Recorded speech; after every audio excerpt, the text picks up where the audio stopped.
Welcome to Let's Relieve Regret, the uplifting podcast where we talk about how to relieve what you're worrying about. It can feel so good to finally let go. Let go of past hurts, let go of old grudges, let go of self-doubt, self-shame. The thing is, we aren't always given the tools to let go. We're told to get over it, or it's time to move on. But how do we do that? We will share our stories, tools, and strategies of how we let go to help you let go. Let's begin. Hello, everybody. Welcome to another episode of the Let's Relieve Regret podcast. My name is Victoria Mirabercia, and I'm one of your hosts, and I am joined today by my co-host, Shadoe Ball. And we are also joined today by a guest. Yay! We've got Jyoti Dhanota here today. Welcome, Jyoti. Thank you for having me. So happy to have you here. We have been opening up for guests for the past couple weeks, and we're so excited about the guests that we're having in. I'm just going to do a little intro, Jyoti, put you on the spot. But here's a little bit about Jyoti, everybody, before we get started. Jyoti is also known by her preferred professional pseudonym, Geet. Love it. Is a prolific self-published author renowned for her extensive literary portfolio comprising of 11 captivating books available on platforms such as Amazon. She's specializing in the genre of fictional romance. Geet fearlessly tackles taboo subjects prevalent in South Asian communities, thereby contributing to a more inclusive and diverse literary landscape. Her dedication extends beyond storytelling as she actively seeks to address the underrepresentation of Punjabi culture within literature, fostering a more authentic and representative narrative. That is amazing, and we're going to tackle that a little bit too today, I'm sure. And for those interested that are engaging further with Geet's work and insights, she maintains a strong presence on social media platforms, including Instagram, TikTok, under the handle of Geet is Booked. We will put that in the notes, everybody. More information about her background, publications, and upcoming projects can be found on her professional profile hosted on geetwrites.carrd.co. That's CARRD.co. And we will also put that in the notes of the podcast, everybody. And we'll repeat that at the end of the podcast too. If you are listening, get your pen and paper out. All right, so welcome. Let's do a quick check-in, everybody. How are we feeling today on a scale of 1 to 10? Shadoe, how are you feeling? I'm feeling pretty good. I'm going to give myself an 8 out of 10 today. Nice. What about, do you want me to call you Geet or do you want me to call you Jyoti? You can call me Geet. Cool. Before we even start, I have a curious question about the pseudonym. Where does it come from? Honestly, it's just a nickname. Yeah? Yeah. And is it a nickname from childhood or? From college. From college. Nice. Cool. I love a nickname. How are you feeling today, Geet? Honestly, sun's up in California again. I'm feeling good. So I'm feeling, like 9 out of 10. Nice. I love a 9 out of 10. The sun always makes me have an 8 or a 9 out of 10 too. Yeah. I just came in from an hour and a half walk out in the sun. So I'm going to give myself a 9 out of 10 too. And what's really interesting? I woke up this morning really feeling heavy and groggy, and it's been sunny here for a couple days. It's springtime right now, those of you listening when we're recording this. So it's about 8 degrees outside right now, but the sun is really nice. But I woke up so groggy this morning and I thought, oh my gosh, is my SAD like getting worse? And I was feeling it getting better, but that walk in the sun really helped. So I think you and I are in the same place. Actually, just on that though, I was going to say 8 degrees Celsius, everyone, for any of our American listeners who are like, 8 degrees does not sound warm. What would the equivalent of 8 degrees be? I don't know. Like 60 degrees for us Fahrenheit right now. Oh, wow. That's like 16. So 8 degrees might be like 45 degrees Fahrenheit, maybe? Yeah, maybe. Roughly. Yeah. I'm good at math, everyone. But Fahrenheit Celsius math is confusing. I will just say that. Yeah. Yeah, I don't get it. I can do kilograms to pounds. no problem. I can do Mhm. kilometers to miles, no problem. But the Fahrenheit to Celsius, I do not understand. See, we were not even taught that in American education. We're like Fahrenheit, that's it. Okay, move on. But same thing in Canada, we're not taught Fahrenheit, right? It's just like this one, like as much as Canada and US is very similar, I would say like 90% similar Yeah. when it comes to the way we measure things. Like that's a big difference. Yes. I'm literally looking it up right now. Let's see. 0 degrees Celsius. Oh, 32 degrees Fahrenheit is 0 degrees Mm. Celsius. Okay. Oh, so 8 degrees is probably more like 50. Anyways, it feels warm up here in Canada, everybody. Does anybody have a cause for applause today? Shadoe, do you have anything I you wanna do. celebrate? My husband is going out tomorrow night for a bro night, which means I get the apartment to myself. Yeah, longtime listeners of this podcast will know that I covet my alone time. I want it so much. And it's not that he isn't wonderful. Like honestly, like his company is absolutely incredible. It's why I married him. But I also enjoy my own company, and I get to get some of that this weekend. So I'm really looking forward to it. Yay, alone Mhm. time. Geet, do you have a cause for applause other than that the sun's out, or that could also be your cause for applause? No, actually I do. I went to a yoga studio, which I haven't gone to since like 2021. Wow. And I did a meditation class yesterday. Nice. So nice. Yeah. And how do you feel? I feel good. I felt so sleepy afterwards. And I was like, my brother, I took him along with me because it's like $10 for a drop-in community class. And Cool. I told him, he was driving and I was like, I am so sleepy. I don't know what that instructor did, but his voice was so calming. And I was just like, and I woke up so refreshed today. Like the universe has blessed me, honestly. Like I'm so refreshed and I'm so grateful. You must have really needed it, and your brain must have really needed to do some kind of processing or something. Yeah. And just Yeah. hearing everybody else, talking about their stories about how meditation and yoga has helped them with their attacks and stuff. And I'm just like, yeah, I got to get back in this. Were you into meditation? You were into meditation before 2021?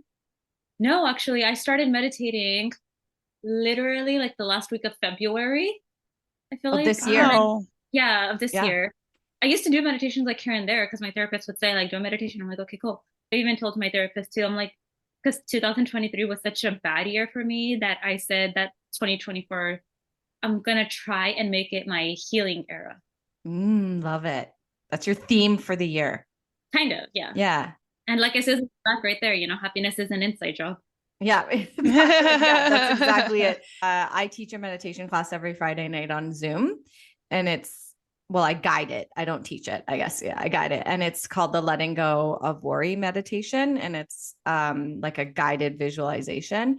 And even me teaching it, like I always leave feeling better. And I love meditation, but I also love doing it in realistic ways. I don't have to meditate for an hour a day. Like my goal isn't to be on a mountain meditating 8 hours a day. I love when you can find meditation that works for you and that works into your schedule, and it makes a difference in your life.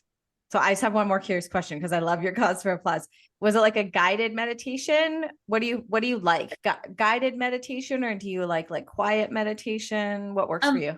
I love guided meditations. Like when I do them myself, I do like future spouse meditation or a higher self meditation, stuff like that. But yesterday's like this first time I did it with someone like not on YouTube guiding me, and it was like a real person.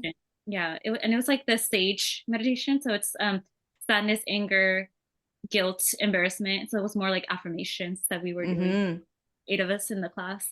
But it was just like this community that opened up, and I was something that I'm like don't have a lot of friends, so just joining that kind of like, and just that person that next to me just started talking to me, and I was like, I can do this. I can make friends too.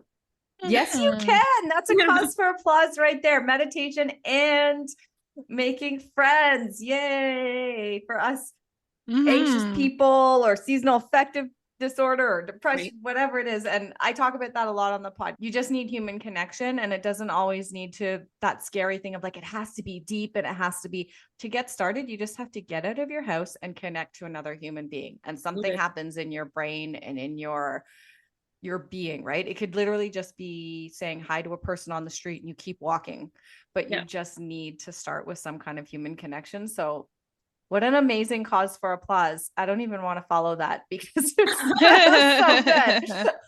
It's so good. Human connection, meditation, feeling like a release out of your body by being sleepy. Thank you for sharing. Yeah. Your cause for I still think applause. you should though. Should, like yeah. we want to hear yours, Oh. Victoria. Oh, well, my cause for applause is just going to be my walk today and my Still joyful great. walk. And those of you that follow me on Instagram might notice I haven't posted a lot or haven't done any reels or anything the past week. I've just been posting on my stories just to keep updating everybody, but I'm working on releasing an ebook right now, an e-journal. So the first half of it is my story of burnout.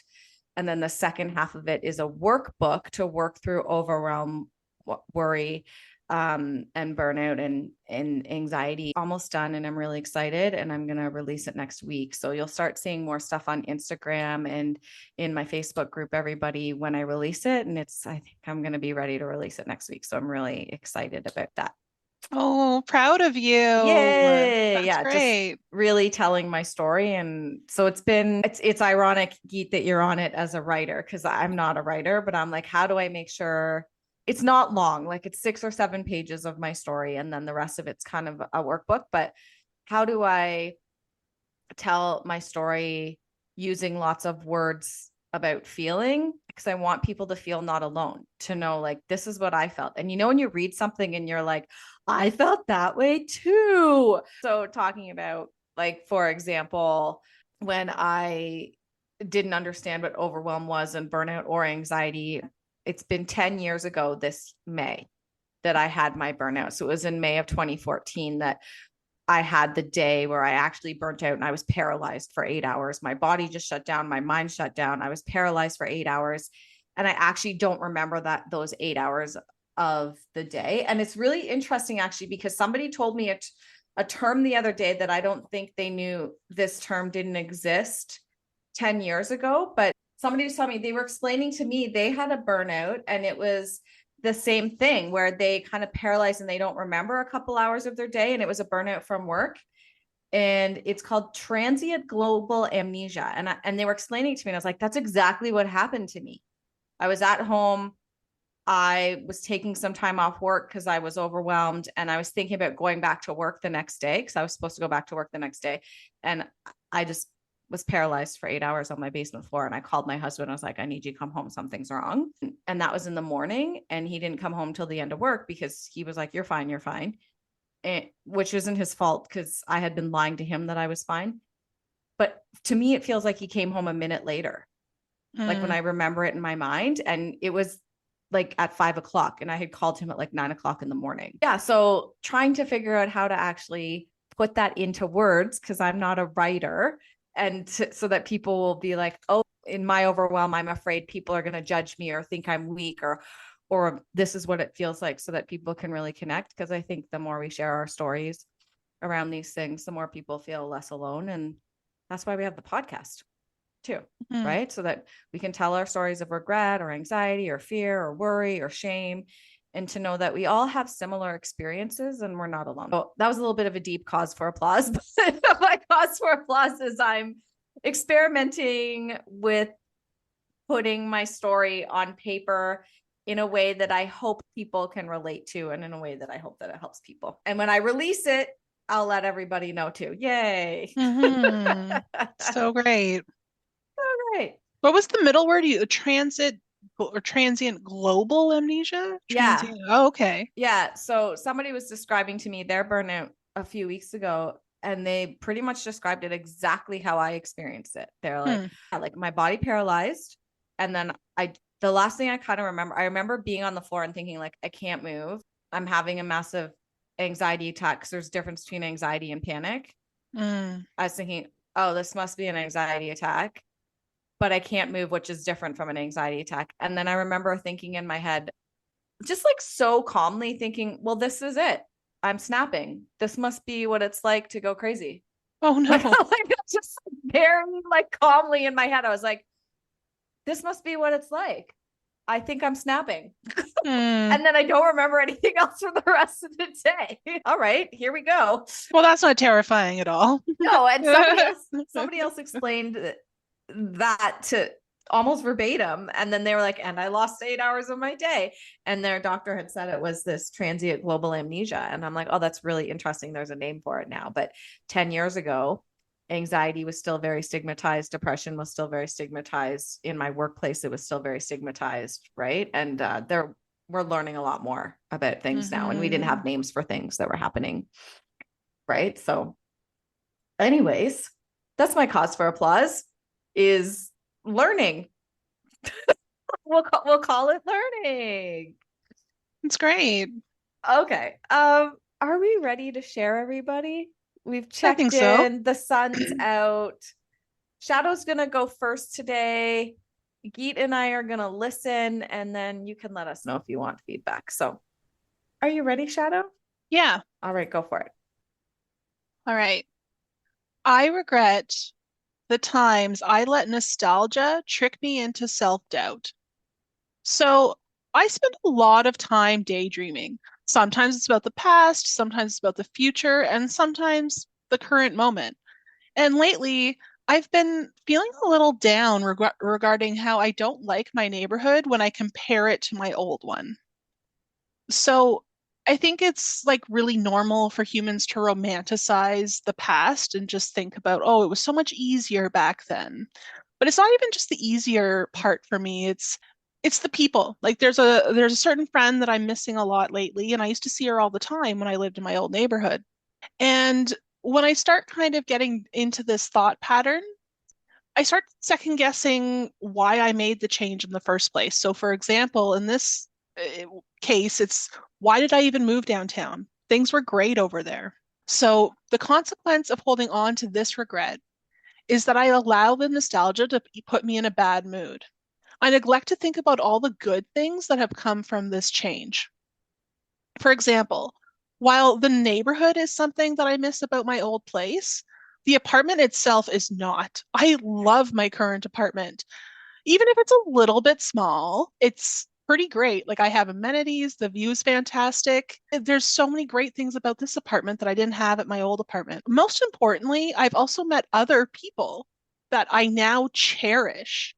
Like when I think about not meeting a couple of the people I've met in this neighborhood, I get really upset actually.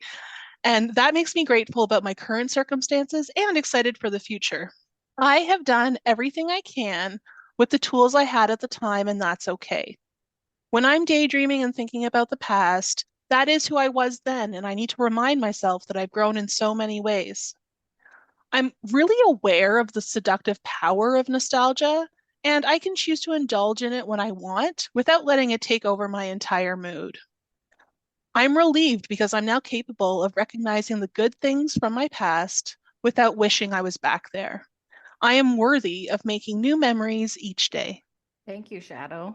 Thank you. Would you like feedback or do you just want to be heard? Oh, I would love some feedback on this one. I don't have a lot, but it's really interesting because we've already kind of started having a little bit of a discussion about like anxiety or those sorts of things. And it can be really easy to mistake what you said, nostalgia, or have nostalgia lead you into self-doubt. Does it give you anxiety? Like what happens? You judge yourself? Like, yeah, I just get down. It's not even anxiety. It's like I was thinking of it really was this one person. I've been thinking about this one person a lot lately and how I used to hang out with them all the time. And we haven't seen each other in a couple of years now. And like we're friendly on Instagram and we message and stuff, but like it's just not the same. And I was kind of like thinking like, oh man, if I still lived over there, like I could see her all the time, which might not even be true, right? Like that's the other thing that's kind of sneaky about it is that like I'm nostalgic for something that no longer exists. Like it's not just that I moved, it's that our lives have changed. Kind of put all of it in, like I used to kind of put all of it into this idea like, well, I guess it was my mistake for moving, as opposed to like, you know, like things change and that's fine. And we have to just kind of honor the nice memories we have with people. And like, yeah, there are literally two people here in this neighborhood where they've completely changed my life. They've completely changed how I view other people. Like, and I, when I get down like that, I completely forget, right? Like I go all to the negatives. I go, oh, I moved downtown and now this happened. And I hyper obsess about all the negative things that have happened since I moved, and totally forget about the positives.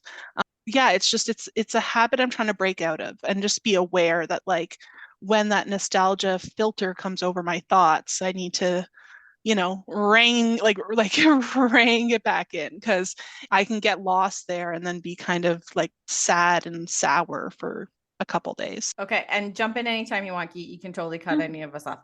Yeah. Oh, okay. I was just waiting for you guys. That's what I was waiting for. I was just Yeah. Do you have any feedback? I do actually. Yeah. One thing that I want to say is, have you heard about this thing called worry time?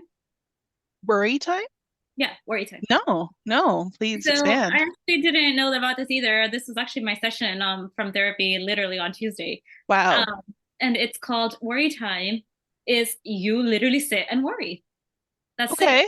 it. So you're gonna sit there for 15 minutes, 10 minutes. You set a timer, and you just worry for that time.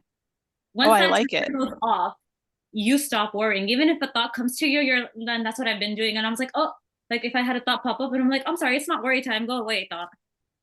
So Wow. Is it effective for you? Well, you only learned this a couple days ago, but yeah, and I put it into effect like right away. So I put it into effect Wednesday, Thursday. It's only been 2 days, but it does. It's like, I'm sorry, I don't have time to worry about this right now. It's not your time yet. Mm-hmm. So it like gives you a tool to be able to talk to yourself too.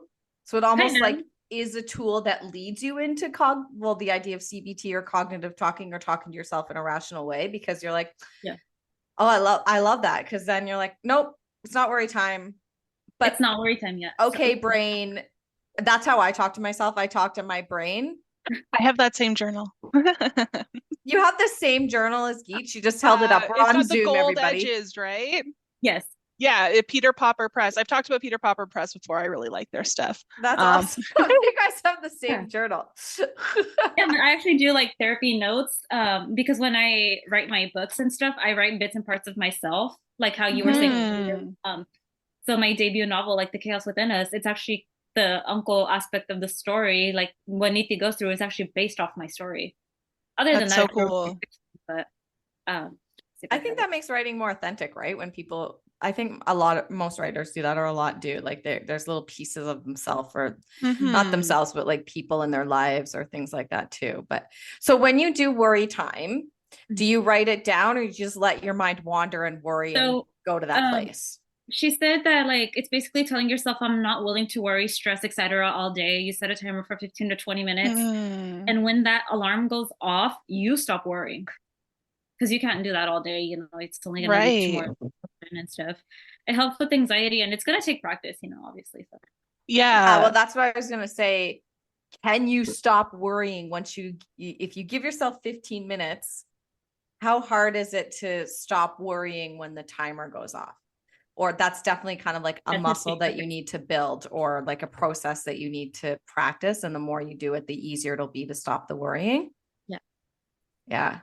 So it takes practice, but you know, like yesterday I didn't get time. I just told myself like, oh, I don't have time for this. Like I won't. And then I literally had no time to set aside for worry time. And then I did my meditation and I just slept so well. And I was like, I didn't have time to worry yesterday. Right. Interesting. Yeah, I really like it because I've heard a similar concept used in like grief, like when you're going through a really like earth-shattering grief moment.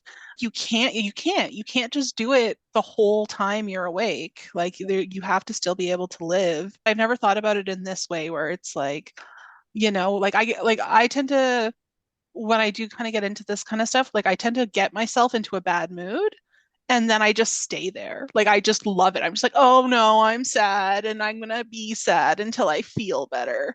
And I don't give myself a deadline on that. Because it's not just like a one and done, right? You're like you're setting this worry time kind of like as a daily or maybe even twice a day practice. So it gives you that time to think about it. Like that's yeah, that's such a great tool. I'm definitely gonna try it out. Also, I love the magic. I love the magic where like you just found out about that on Tuesday and now we're meeting today and I you're know. already able to teach me about it. Like, I love those kind of moments. Not even that, like just yesterday actually too, how you were saying, the person who led our meditation class, he kind of said the same similar thing too, where it's like you can throw yourself a pity party, but you got to get out of that, you know. Hmm. And that I just learned like yesterday, and you said it today, and I'm like, Isn't it amazing how, do you want me to explain the science? Yay! Learning is our cause for applause today. Reticular activation system is Mm. an area in your brain that when you're focused on learning something, it will bring your focus to that thing more often. So for example, the best example is your Olivia the cat just walked in and walked out. I don't know if you guys saw that. I guess I forgot to close the door. She walked in, looked at us and turned around and walked out. The best example is you're shopping for a car, or maybe you're shopping for like a black dress for a party or something. And then all of a sudden the type of car that you're thinking of buying, say it's like a Volkswagen, all of a sudden you see Volkswagens everywhere. Mm-hmm. The thing is that there's not more Volkswagens on the road. It's just that your brain is showing you them and focusing on them more. So the interesting thing is that means that like your brain likes this idea. It's starting to program it because you're going, oh, I like this idea of the worry time. And then, I mean, your meditation instructor probably said a bunch of things yesterday, but you're like, oh, but he mentioned having a pity party. I just learned about that, right? So your brain remembers that because he probably said a bunch of things, right? But your brain remembers that. And then Shadoe, I mean, this part is a bit serendipitous that that's what Shadoe's like the thing was about. So I believe in like the brain focusing, and then I also believe in a bit of serendipity from like the universe, right? But it's really interesting because it's telling you that your brain is saying, I like this process and that's working. So let's keep trying this, because you're getting validation from other places and your brain's noticing the validation. It's really cool. So true. Yeah. And like one thing yesterday, we have our little like, so before we start the meditation class, he has like a check-in kind of. And then that's like one thing also that's like stuck with me. I'm into K-pop, and there's this group called a.k.a, and they were doing like virtual kind of during like, I think it was 2020, I'm not sure, or 2021. And one of the members, he said, you know, if you're down, you can treat yourself, like go get an ice cream, go get a sandwich, but until you figure out the root of that cause, you're gonna be sad. And that stuck with me to this time. Like I even like could bring it up yesterday if I wanted to, bring it up today, right now, you know. Yeah, the aha moments or the things that stick out to us. Yeah. And that's also kind of why we started this podcast too, is so we can talk about those root things and see if we can help each other figure them out. Change can happen through conversation. Change can happen through conversations with yourself, conversations with others. Oh, no, I was going to say, I find that car example really good because it's not even just like when you are looking to buy a car. I feel like if I ever get into somebody else's car, I feel like for the next week, I'm like, oh, there's that person again, even though it's not them. It's just like I start noticing the car. Like I start being like, well, I was just in that car. But it's like, wow, how many people are driving gray Honda CRVs? Like that's impressive. Yeah. And then you see it more. Like that's the power of your brain, right? And that's the power of, okay, let's bring it back to worry. That's the power of where energy goes, like where focus goes, energy goes. Yeah. So if we're worrying all the time, that's where our energy is going and that's where our focus is going. So that's this idea of like worry time is like, I'm going to give it all the energy and all the focus. And then I'm going to train myself to stop that type of energy and stop that type of focus and refocus on something else. Interesting. Sorry, you did have another question though. I just was curious why you moved. Oh yeah, no, that's a great question. We wanted to stay in our neighborhood, but we needed a new place to live. The apartment building we used to live in was just really run down. We moved in 2016, so like almost 8 years ago now. And this was just the place that kind of checked all the boxes. It wasn't that we wanted to move downtown necessarily. It was just it had a lot of the things we wanted in terms of amenities. And then the bonus was that we were both going to be closer to work, which now we both work from home. So, you know, I'm also going to Was there excitement when you moved there? Oh, yeah. Like, okay. Yeah. Maybe that's what you can remind yourself when you feel that Mhm. nostalgia. And the other thing I was going to say is, man, it's so easy to feel nostalgia about friendships. Mhm. So easy. And there's kind of two sides of the coin, in my opinion. One is we hang on to friendships because we feel nostalgic about what they used to be and we don't recognize what they are now. And Mhm. so we're like battling for these friendships. So we're like, but I've been friends with this person since for 20 years, or I've been friends with this person because we went through this traumatizing thing together, we went through this event together. And but you're like, why am I fighting with this person, or why am I irritated with them? But you're trying so hard to maintain that friendship based on the nostalgia of what it was. I'm not saying that's what your friendship is, but that's Mhm. one Oh yeah, thing. yeah. And what ends up happening is you end up not seeing the friendships that are right in front of you that you could put energy into that could become deep friendships. And Mhm. acknowledging that you don't have to be friends with people forever, or that if you are friends with people forever, the hope is that you grow and change together and Right. support each other for exactly who you are. And sometimes when we get nostalgic about friends, the other thing about friendships is like environment does matter. Like how close you live to each other does matter. No matter Mhm. how much we want to say it doesn't matter, it does, right? It's easier to hang out with people that are closer to, like, geographically closer to you. But Mhm. Yeah. so I love that you said, but I wouldn't have met these people that live in my neighborhood now, and that's great. And I guess what I'm saying is you shouldn't feel guilty that maybe that friendship has changed and evolved into something else, the friend that lives in Mhm. your old neighborhood. That's Yeah. okay.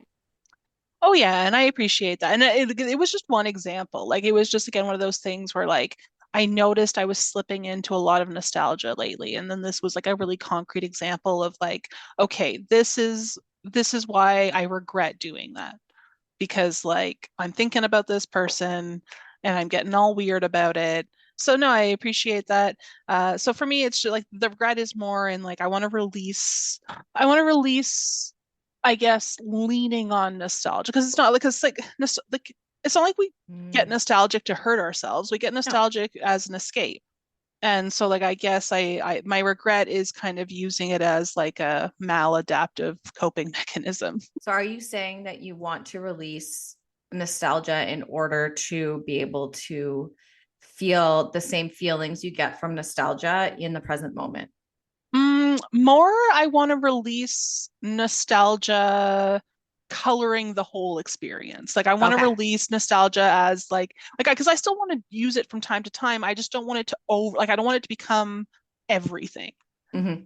Right? I want to be able to hold nostalgia and hold the growth and all those other things at the same time without it be like I said, I want to indulge in the nostalgia, but maybe I need to set like a nostalgia time block, similarly to the worry time. Just be like, okay, for 20 minutes, I'm gonna let my brain just kind of think of those things, and then like I got to pull myself out of it, as opposed to just kind of letting it happen whenever it wants to. Yeah, because it can prevent us from living now. Mm-hmm. Mm-hmm. I one more thing and then we'll move on. Yeah. But last time we recorded, I was saying I have to stop saying like I'm turning into an old lady or I'm old because I hate that like culture. Like as soon as you hit Mm. 30, it's like you're old. And then as soon as you hit 40, so we call ourselves old, but like I'm planning on living to be 100. So I have like Mm-hmm. 60 years left in my life. So I don't want to become one of those older people talking to younger people that's only talking about what was happening in their era of Mm-hmm. time. Mm-hmm. And I found myself doing this and I'm like, oh God, I'm turning into one of those people. I was running a training with some other older alumni from my overnight camp for some staff that'll be working at the overnight camp this summer. And I realized we were starting to go, well, when I was at camp, we did it this way, right? Mm. And I'm like, oh, I don't want to be that person. I don't want to be that person. I don't want to be that person, which is like nostalgia because it feels good to be like, when I was there, it's like that nostalgia piece. And Mm-hmm. like to know when to tell those stories and when to be like, they don't want to hear this. Like, they Mm-hmm. don't want to hear this. Right. Yeah, no, I think that's a great reminder, but I don't know. Yeah. But we also need to like learn from our elders as well. So Thank you. You just called me an elder. Thank you. Like lots of people were born after 2000, and that to me is still mind-blowing. How old are you? Oh, I'm gonna be 29 on the 5th. Okay, good. You're close to 30. Okay. Wait till 30. You're gonna get all these birthday cards that are like, you're 30 now, and and you start to feel it at 30, right? Like 30 is not old. And I have to tell myself 42 is not old, right? Like, but there's something where it like 30 seems to be one of those numbers, right? So yeah. I will say though, like my husband turned 40 in September, and I think within the first week of him being 40, he had like 3 separate health things, just like bam, bam, bam, and it was like, whoa, like, like, and so we were joking about that whole like, oh, life begins at 40, or over the hill. yeah, because it did happen, but also like for me, the easiest thing to remember is like you might feel older now than before, but in 10 years, you're going to be like, oh, wow, I was so young then. Yeah, exactly. So, yeah. That's exactly it. Yeah. Is there anything else you want to say about your No, regrets? this was just one that's been, it's just been kind of floating around, and I'm glad I was able to kind of give it some time and space. And thank you both for listening and providing such great feedback and solutions to, living with this. Yeah, and awesome feedback. Yeah. Geet, loved it. I think you just changed both of our lives, which means you just changed a bunch of listeners' lives too with the worry time. So like share what you learned in therapy or share the strategies you learned, because that's how we're gonna, make the world a better place. So yeah, I also think learning styles, like some people learn by teaching. So I think that's also really powerful to remember. Yeah. I definitely learned by teaching 100%. Mm-hmm. Yeah, that's definitely how I learned. Yeah. Okay. Are you ready to share your regret? Yeah, I am. Yeah. All right. Whenever you're ready, you can read it out to us. Okay, so for me, this past December 2023, I had like reread my journals from like years back. I reread a chapter of my book that I was working on, book 12. And then I was also stressed out about like getting flight tickets for my parents because they were going to India for my cousin's wedding. And while I was doing the ticketing, I had like this panic attack or anxiety attack. And since then, I just didn't pick up. I actually deleted my book yesterday because I was like, I don't know if the attack was triggered to that. I don't know if it was triggered because of the flight. I don't know if it was triggered because I reread some journals. So ever since then, I just haven't written again. And that's like one thing that I just have been really, I like fell in love with writing, and now I'm just like depressed because I was like, oh, okay, what if, like all the negatives.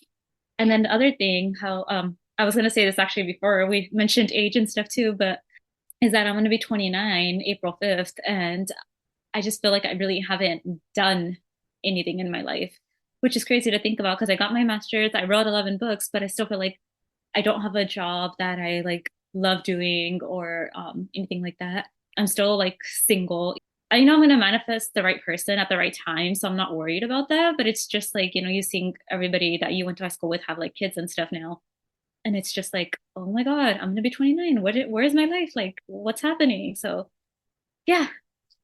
Honestly, thank you for sharing that, because I think we all have felt that at many stages in our life and probably will feel it again or are feeling it right now. Many of our listeners out there, whether you're 20, 30, 40, 50, 60, or 70, thank you so much for that. Do you want to have a discussion about it? Do you want feedback, Yes, or do you just, yes. Okay, awesome. I'm going to ask a couple questions. Shadoe, you jump in whenever you want, because I have a couple curious questions. First is, how did it feel when you deleted the book?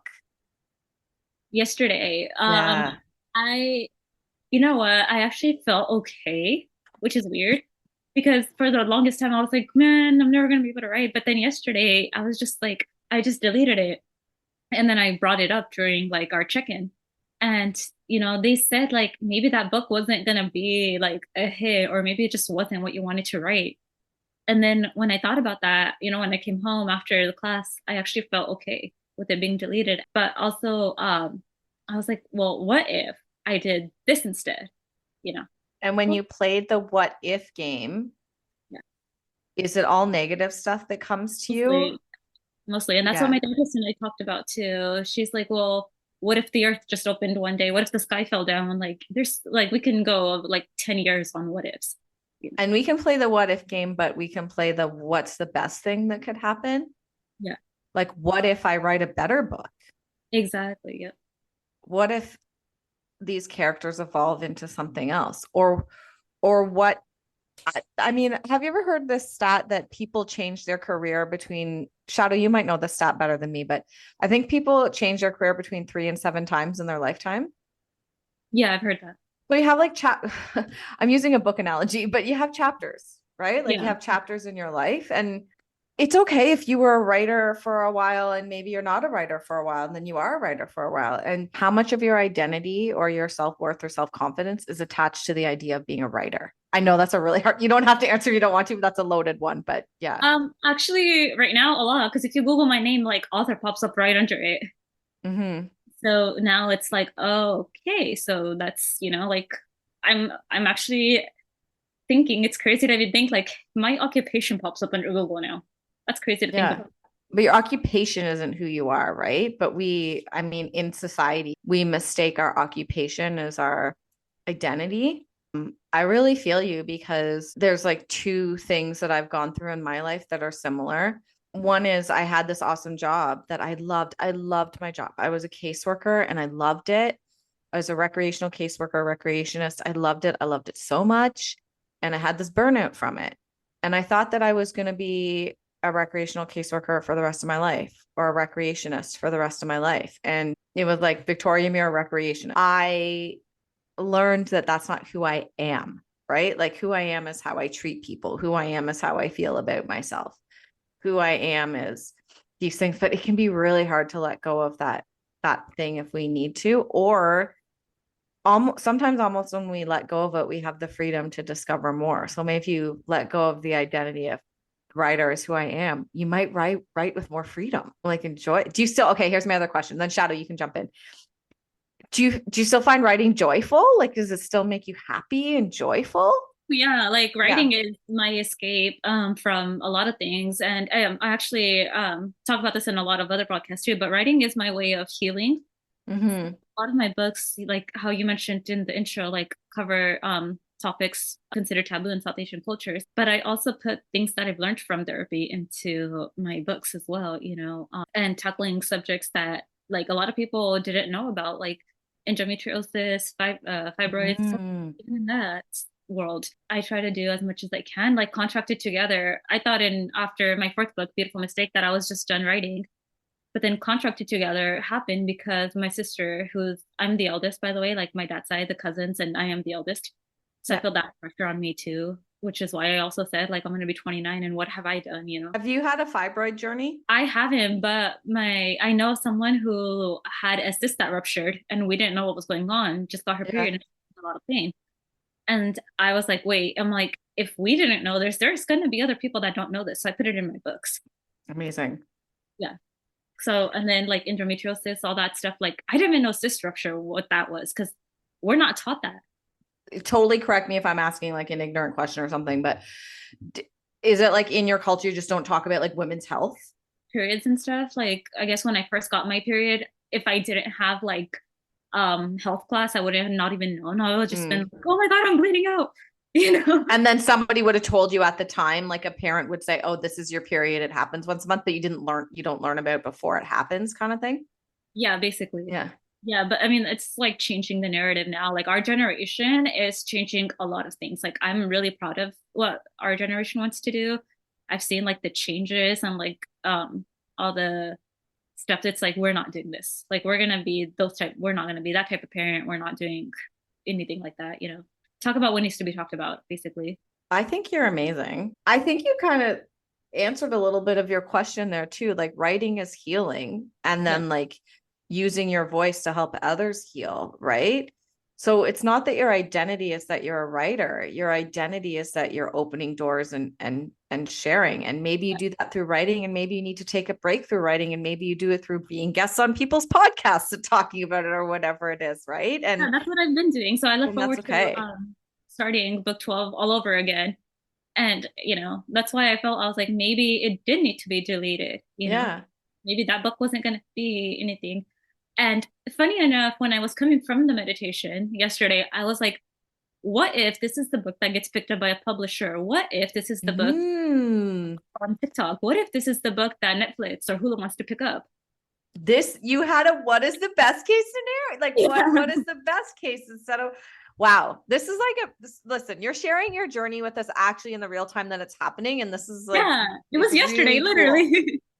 And we've had you booked for a couple of weeks to be a guest, right? So it's kind of amazing that like this happened yesterday, the day before the recording, and we're almost having a bit of a different conversation than maybe what you thought we'd be having today. But this is really cool. Yeah. It's really amazing. Shadoe, you want to jump in? Actually, no. I've just really enjoyed witnessing both of you talk, because I do really like both of you. And it's so funny because like I know Victoria so well now, Jyoti, that like as you're talking, I'm like, oh, she's gonna ask this, so I don't have to ask this.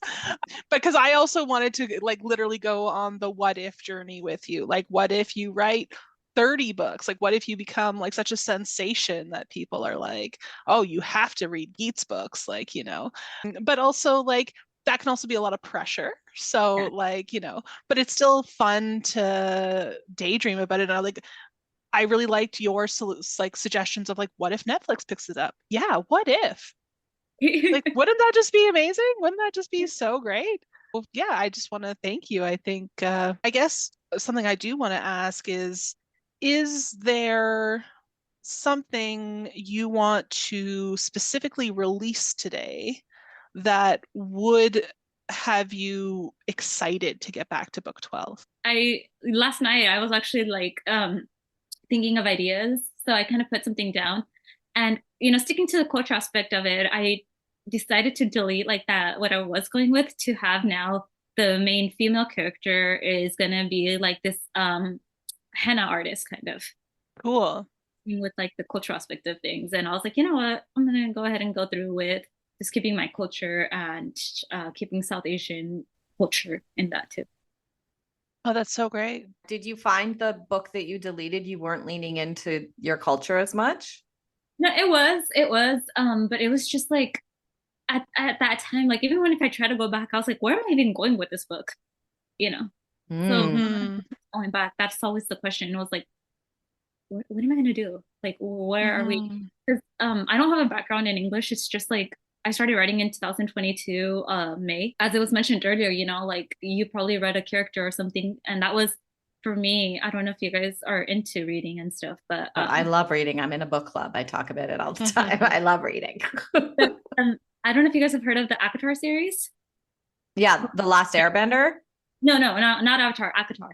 Oh, no. What's the ACOTAR? So it's like a fantasy kind of series. My sister told me to read it because I was like, oh, I love enemies to lovers. And she's like, okay, well, you have to read the series. And I got into the series and I just fell in love with this character, Nesta, who's like the older sister. And I'm like, oh, relatable queen. And then, I started reading and it was like, all right. I was like, the series. I was like, oh, I'm like, I'll read it. And then I hit like the last book that's out right now, which is A Court of Silver Flames. And I kid you not, it's like the first book where I'm like tearing up because that's like literally Nesta's book kind of. And the way she handles her depression is like literally me, where like you lock people out, you don't want to do anything. You feel like the world's kind of against you and you just don't have anyone that's sometimes, you just want to be heard. You don't really want advice and stuff, and so Ness is just like relatable to me. And I was like, if I can relate to a character, I can make characters that are relatable. And that's kind of how I started writing too. Yeah, it's really cool. Healing through writing, right? Why you're doing it. And maybe that's why book 12 felt weird to you before. It didn't have a purpose or an intention. And in the act of deleting it, you were able to, your brain was open to suggestion. It's like it opened up a portal into your subconscious brain, almost that act of deleting it. And then all these things have come forward for you in the past like 24, 48 hours. Uh-huh. And you're open and aware to listening to it. I don't know if you've heard me talk about like the subconscious brain. I love my subconscious brain. I love the subconscious brain because it is analyzing your life at 11 million bits per second. And your conscious brain is analyzing your life at like 50 bits per second, right? So there's all this stuff going on in your subconscious brain. That's why meditation is so powerful. That's why worry time and talking to yourself and then cutting it off, because whenever you use your inner voice to talk to yourself, you're like that's how you get it into your subconscious brain. Like talking back to your inner voice or using your inner voice to say, this is what I want. That's planting a seed in your subconscious brain.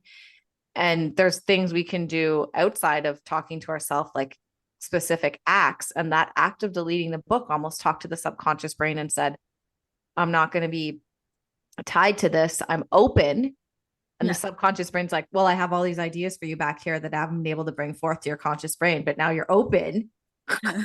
Like brings it, right? So like all these things are so important to our health and our life, like therapy, meditation, talking to ourselves, or doing things that feel hard and uncomfortable and scary. Like, what must that moment have been like when you actually press delete, right? Like that probably felt, I don't know, like empowering, scary. Like what did it feel like? It felt like I couldn't put it into words. It also, so these things I've been telling the universe, I was like, universe, just give me a sign. And I feel like right now you are my sign. Oh, the way you're like subconscious mind and everything. And I was like, you know, my dreams and stuff too. And I just, when I deleted it, I felt like it's gone, but I didn't feel empty. yeah. I didn't feel like, Ooh, I love that so much. I felt like it's gone, but I didn't feel empty. Oh my gosh, we got to use that as a quote. That might be the name of this podcast episode title, actually. So good. Yeah, use it. Yes. Yeah, I felt like it's gone, but I did. Shadow's writing it down right now. I think that's going to be the name of this episode. So good. See, you are a writer. You are a wordsmith. And then I also just wanted some feedback on like the comparison aspect, you know, like turning 29. I feel like it's been my trial and error kind of, if I can just get some feedback on that, you know. I'll jump in because I was most recently 29. No, 5 years younger than Victoria. I think any of the ages that end in 9 are the scariest. Because I don't know why we do this, but I think as humans, we set up a lot for ourselves. We expect so much out of ourselves. Like we want to be a success in 5 different areas. We want that for ourselves. And it's like in comparison, right? You're comparing yourself to all your friends. I don't have children, and I'm okay with that. But around 28, 29 is when I got engaged, and I was like, well, why am I getting married if I'm not going to have children? And I think just it's so much easier to say than to actually do, but you have to give yourself just heaps and heaps and heaps of compassion, because you're a very high achiever. It's just very obvious from talking to you that you're a super high achiever at the things you really want to do. So try to not get distracted by comparing yourself to the things other people are doing. But it's so hard because I'm 37 now, and I'm like, even in my head, I'm like, oh, I have 3 more years. I have 3 more years to do my thing because I'm going to turn 40 and it's over. Yeah. But like Victoria's 40, my husband's 40. I have lots of friends in their 40s. I have friends in my 50s, 60s, etc., who are like, you're only 37, you're a baby. And I'm even like listening to you being like, you're only 29, you're a baby. But like, you know, like, and I think this is just it's just how we experience life. Like we always look back at like people younger than us and be like, oh, the world's your oyster. And we see our own life as doors that are closing. And that can be really scary. But I think also like it just speaks to the idea that you're going to do really great things with your life. And just try to like laser focus on the things that are the most important to you, the things that bring you the most joy, the things that, you know, like don't try to measure your own success on other people's success or expectations. That's really hard. That's really hard. Like when I first moved to Toronto, so before I even moved downtown Toronto, I had a lot of expectations on my shoulders about like, well, I've moved to the big city. I'm going to make it. I'm going to like, whatever make it meant for me at 22 years old. Like, I had this idea that like, oh, well, if I'm not going to do this, this, or this, like I should just go back to my hometown. And living in Toronto has been not at all what I expected, but you know, I can't go back. Like I go visit my hometown and I can handle it for about a week, 2 if I'm lucky, because I've just changed. Yeah, I think any of the, like when we're churning a milestone age, our brain starts bullying us into, you haven't done this, you haven't done that, you should do this, you got to work on that, you got to work on this. And it distracts you from the things that you are working on. So what the only other kind of like day-to-day thing I would maybe suggest here is, instead of focusing on like a to-do list, focus on a to-done list. What have I Oh, completed? Not yeah. what do I have to do still? Yeah. And start keeping a record of the things you've completed. And that's what journaling is in a way, but like Yeah. almost like a very specific part of your journal that is like, this is what I've done. Can I As jump in, opposed Shadoe, for a Yeah, sec? for sure. I was literally just going to say that Mm. first of all, but from a kind of from a science place too, as we like, I feel like it starts kind of happening after our 20s into our 30s, at the edge of our adulting. Mm. And then we start having this judgment thing happening about like what I should be doing, what I should succeed, what all these things. What we're doing to ourselves there is we're not stopping to celebrate the small things. That's why we do a cause for applause at the beginning of every episode. But the science behind that is, if we don't continue to celebrate things, we're losing dopamine and serotonin, and we start producing more cortisol. That feeds things like depression, or feeds things like judgment, or feeds things. So every time we celebrate a small thing that we've accomplished, we're giving our brain those neurotransmitters that it needs. It doesn't need to be big things, because what happens when we start adulting is we only celebrate the big accomplishments. I got married. I bought a house. I had kids. I got a new job. I bought a new car. Right, all of these things. But when we're kids, we celebrate everything.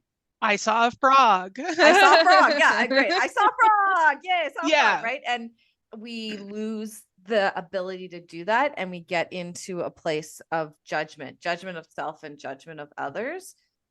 And so the small strategies that I start to use, because I totally relate to what you're saying in many ways too. I did start my life all over again after I left my job. And so I'm going, okay, when I left my job, I was 32 and now I'm 42, but it took me like 5-6 years before I started the business that I own now. And I'm like, I'm a failure. I'm like a 38-year-old and I've done nothing with my life. What have I, right? And like my friends have this, and my friend owns a house, and I had to sell my house because I couldn't work because I was healing from through my mental illness, and right, all these things. So I don't have a house anymore. I don't have these things anymore. So I get it. I learned, and this is like, I know that this is easier said than done, but it's my life. Yeah. Right. I know that it's so easier said than done, but like, I stopped hanging around the people that were judging me. And I also think true friendships and good friendships. And I learned to be a better friend this way too, because I realized I was doing it. You have a friend, you're like, well, I don't agree with what they're doing. Or that your friends are saying that about you. Like, why would Victoria sell her house? It's such a bad mistake. She's going to regret it later in life. I don't need friends to tell me that kind of advice or that kind of opinion. And I don't want to be a friend that does that to other people too, because that's not my role as a friend. My role as a friend is to support you and love you for exactly who you are in this moment right now. It's not my place to judge you or tell you that I disagree with the decisions you're making, unless you come to me and say, I'm struggling with this decision. I need someone to talk it out with. But it's not my role to do that. And I think in a lot of adult relationships, we forget that. And we judge people based on like, this is where we should be in our 30s and 40s, in which society tells us, and it perpetuates that. So surround yourself with the people that are going to love you for exactly who you are right now. And if it's only one person and you drop all your friends and you have one person that does it, great. It doesn't have to be 10 people. It doesn't have to be 5 people. Just be open to having those people in your life that aren't going to judge you, that are going to celebrate you and celebrate yourself often for any little thing that you can. literally all day long, I'm saying to myself, I did it. Right. Like I'll get off of like when we press stop recording on this and I get off this call, I'll walk out into the hallway and go, I did it. I recorded an episode of the podcast. I did it. I taught a class. I did it. I went to meditation, right? Like the more you do that, the more you're teaching yourself self-love. Yes. And then one more thing, this is like one of the biggest aha moments for me ever. And this has to do a little bit with brain science too. And also really kind of taught me like screw what other people think of me. But I've said this on the podcast before, but every time you do something challenging or every time you tell yourself you're going to do something and you do it, you're giving your brain evidence that you can trust and love yourself. And every time you say, I did it, once you finished it, you're giving your brain evidence that you can trust yourself and you can do it. And what you're building there is self-confidence, self-worth, and self-esteem. And the higher we can get our self-confidence, our self-worth, and our self-esteem, the less we're going to care about what other people think about us and the less we're going to judge people. And that's one thing too that I've learned recently actually, is like if you're trying to manifest like a significant other to come into your life or something, the universe is going to be like, you don't even love yourself. Why would I send you someone else right now? You know? Yeah. Like When attracts you learn to like. love yourself and you open your heart, that's when like it'll be like, here's a list of guys now. Go pick one. Here, like the same vibration attracts the same vibration, and all of our emotions have vibrations. So if you're in a love emotion with yourself, you're going to attract someone that's attracted to the same wavelength of that vibration, right? Exactly. Love attracts love. Yeah. Yeah. And I think also being the oldest daughter, like I'm also the oldest daughter. And like, it's interesting that you talk about like at the very beginning of this, you were talking about looking for tickets for your parents to fly to India. Yeah. And I don't know why this happens because, and I'm just going to say it's happened for me too. Like your oldest daughter has her own life. Yes, literally. I literally am like trapped in this bubble now because I grew up hearing my parents be like, don't have a boyfriend, you know. Yeah. Now my mom is asking like, hey, you're going to turn 29. When do you plan to date? And I'm like, oh, like the inner child in me. And that's one thing I'm working in therapy too. I'm like, the inner child in me feels like I'm going to disappoint you. Right. You've programmed me to think that now. Yeah. And that's really tough. That's really tough, Jyoti. It's a weight. It's a weight that will like hold you down. And not that you can just give it up because you can't. Like that, like I've done it. I have like when my parents got divorced, the first year there was some stuff, and then there was like a few years later, every time I talked to either of them, all they did was complain about the other person. Yeah. And I went, hey, man, this isn't fair because you're basically complaining about half of my personality. You get that, right? You get that when you're complaining about your ex, you're complaining about me. And I'm done here. And I had to set this boundary over and over and over again. I said, the next time you complain about dad, or when I was talking to my mom, or mom when I was talking to dad, I would literally hang up the phone. Yeah. I would hang up the phone. And then they would call back and be like, yeah, I'm sorry. Like, I just have no one else to talk to. And I went, that's not my problem. You have to go find someone else to talk to because it's not fair to expect me to talk to you about this stuff. We all do it as oldest daughters. We all, like, I don't know why we do it. I mean, I do know why we do it, but like, yeah. And we all want to do good by our parents, and we all want, like, boundaries, right? Like boundaries are hard, especially with family, but yeah, that's something that I learned too, is along that journey. Basically attached to everything else that I just said.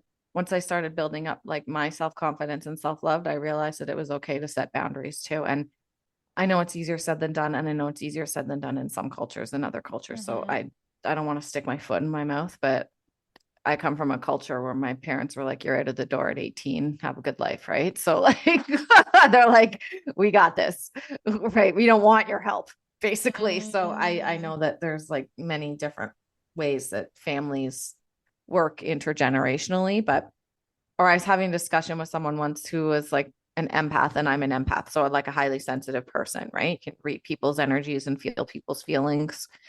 And most people that suffer from anxiety are, because we have anxiety, we don't know where it's coming from because we're reading somebody else's energy or something. But there used to be this saying, and I totally disagree with it. And we ended up getting a discussion with it. This person was like, empaths, our role in the world is to take on the burdens of the world and hold it. And I was like, I don't believe that at all. I think that empaths or highly sensitive people, our role in the world is to help people move through it. So maybe we take on the burden for them, but it moves through us. It's not my responsibility to hold it for them. It's my responsibility to feel with them and then help them move through it, and for it to move through me too. I don't need to hold on to that. And it can be a way of setting boundaries too, right?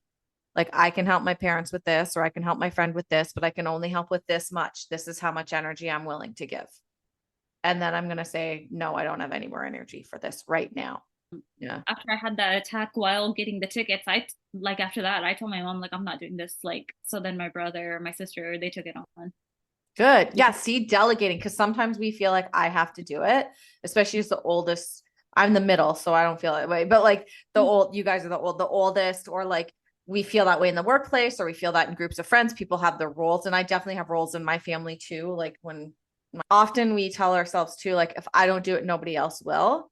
But the thing is, if you don't do it and you ask other people to, or even if you don't do it, other people will come to the table. Right? Other people come to the table. There's the one thing that so after I started writing, I went back to the high school that I'm from actually, and I gave them copies of my books. I ran into my teacher. She was like, her name is Miss T, and she's like the econ government teacher. And she's the one who's like, why are you not reaching out to publishers? And then I was like, well, what if I get rejected? And one thing, going with what you're saying right now, is she's the one that told me, if you never ask, the answer is always going to be no.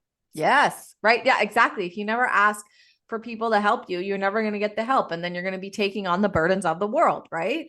If you never ask your siblings, say, hey, I can't do this. Can you help mom and dad out with this? Then you're never going to know that they can do it too. Yeah. And like when my sister got the tickets, I called her and I was like, hey, like I had a panic attack while I was getting them. So I really appreciate that you took it on. And I think being open about like our anxiety, our panic or whatever, being vulnerable about it, telling people about it, destigmatizes it for one.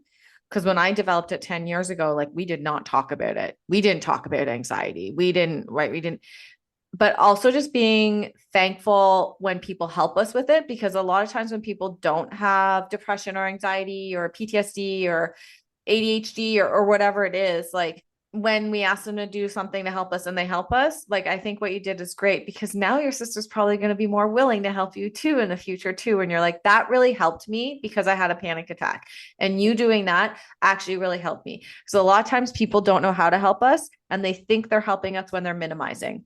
Yeah. Right. When they're saying, oh, you're fine, it's fine. Or like, oh yeah, no. Right. So like being able to have those conversations and give that information back and forth freely in a vulnerable way or in a confident way or whatever it is. Oh my gosh. Okay. Geet, you are changing the world in so many ways that you don't even realize. And I think that's why you need to come on this podcast. You've talked about your culture. You've talked about how you're making changes in the culture. You openly talk about panic and anxiety. You've been so open and so vulnerable today. And you've asked some really great questions, asking us to give you feedback on it, which is a real show of vulnerability in a good way. And you've given us great feedback too, and great advice. And so I just hope that you walk away from this experience knowing that you really are an amazing human being and you have so much to give. It has nothing to do with whether you write or not. But I think like wherever you go from here, whether it's writing that 12th book or not, or it's advocating or speaking or whatever you do, or maybe it's just doing nothing and giving yourself the time and space to heal and go to lots of meditation classes, you are contributing to the world just by being a human being on the face of the planet and just by being open and honest and authentic. And I want to thank you so much for that, because I really think you're awesome. Yeah, I'm definitely going to write that 12th book, because I'm going to, like how you said, on my brain, like we can do this. Yay! You can do it. For a sequel for The Chaos Within Us. I have a sequel idea to that, so that'll be like book 13. And then after that, if I stop writing, I won't care, because then it'll just come full circle, right?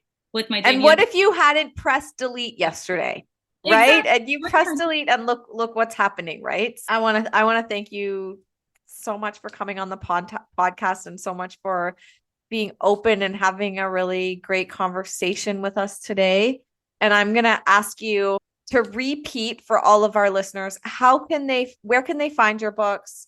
Where can they find you? What are your handles on social media again? And just let our listeners know. And we will, of course, put this all in the show podcast notes too, but let us know. Okay, so all my books are available on Amazon. You guys can just type, you don't have to type my name in. You can just type in like Whisked Away or Chaos Within Us. That's easier than finding my name. And then on Instagram and TikTok, I am Geet is booked. So Geet is booked. It's like a little pun on books as well. Please support Geet, everybody. I think she's amazing. Go out there, check out her books, follow her on Instagram and TikTok, and we will have all of those connections in our show notes. Shadoe, do you want to say anything else? I just have one last question. And Jyoti, is there anything we didn't get to when we were talking back and forth that you want to make sure you mention, or like, is there anything like nagging little thought that you're like, oh, I really wish I had said this? Just want to give you the final word. No, not really. I think I covered everything. Yeah, I covered pretty much it. And Excellent. I just loved being a guest on this show. It was amazing. Thank you for the feedback. And yeah, thank you for just having me as a guest. That's so sweet. We loved having you. And I hope that you can stay with us for the next 30 seconds while Victoria leads us through our breathing exercise to close out the episode. All right, everybody, come on to the front edge of your seat, if it's safe for you to do so or comfortable for you to do so, and put your feet flat on the floor. And just acknowledge that contact with the earth is the earth supporting you. Gravity will never let you fly away. So feel your feet on the floor. If you're sitting on a chair, maybe it's your bum on the seat or lying in the bed. And if you want, you can put a hand on your heart. And we're just going to do 3 breaths of kindness to ourselves, taking a big breath in. Big breath out. Saying to yourself, may you be well. Taking another big inhale in. Big exhale out. May you be kind to yourself. And on this last breath, big exhale, inhale in. Nice big sigh as an exhale. May you feel safe and at ease. Thank you so much, everyone, for joining us. Thank you to our special guest today, Geet. We hope you have a wonderful day, and we can't wait to see you in the next one. Okay, bye. This episode of Let's Relieve Regret was produced by Shadoe Ball and Victoria Muir-Burcia. We are an independent podcast supported by you, our listeners. You can become a supporter by donating $3, $5, or even $8 per month at www.letsrelieveregretpodcast.buzzsprout.com and click on the support button. You can find the link in the show notes. Our goal is to empower as many women as possible to overcome the shame and guilt that accompanies regret. If this podcast helped you have an aha moment, help us spread the word. It's free for you, and it means the world to us. Please follow us on Instagram at relieve.regret. Tell 2 friends. Or leave a 5-star review on Spotify or Apple Podcasts. Find all this information and more in the show notes. Okay, bye!